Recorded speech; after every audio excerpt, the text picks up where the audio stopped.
next source of information is a podcast by Ajahn Brahm that can be found on YouTube, which I will post a link later.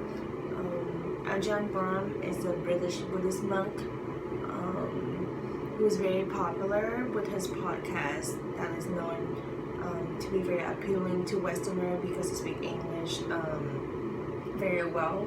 So this in his podcast called Buddhism and Psychology, he's making some very important point about Buddhist psychology, and I'm going to summarize some of it.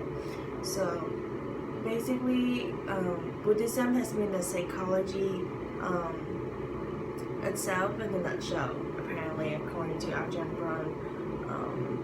He made an argument that modern psychology has this idea that most sufferings and psychological trauma is losing control of life, and that we're not in control of our times and our happiness.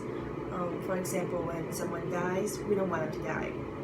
When a close family member dies, we're upset. When relationship keeps getting worse, or everything is frustrating. Not getting what you want means suffering in Buddhism, and that is actually one of the Four Noble Truths. Modern psychology teach you that having goals in life, regaining control, is what you should strive for, what you should aim for as your goal. But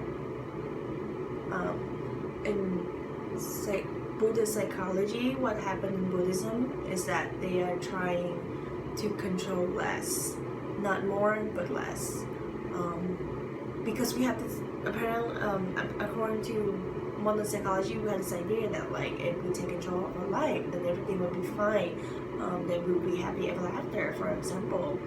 But the argument that he's trying to clarify, to make here, is that everything is temporary. When you succeed, you will succeed, say financially, for like a short period amount of time, because the economy fluctuates throughout the time, like nothing lasts forever. And say even if you are successful for a long term, eventually you will die, which basically means that nothing will last forever. And so in Buddhist psychology, think of it as that we're in tune with the flow of life, and we let go of controlling of life in Buddhism. What we should do is that we should accept our problem rather than try and control it. That's the key argument, that's the point in Buddhist psychology, is that we're not trying to resist, we're not trying to avoid our problem, but we should accept it.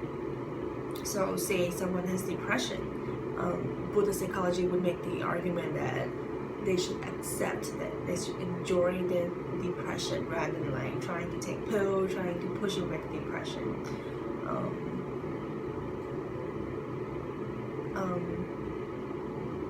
In Buddhist psychology, there's no such thing as a self, where basically modern psychology is trying to gain control of yourself. In Buddhist psychology, let go of yourself. There's no self. If you don't have a self, you don't have an identity, and when you lose your sense of control, you'll be okay because you have no self. That's the argument.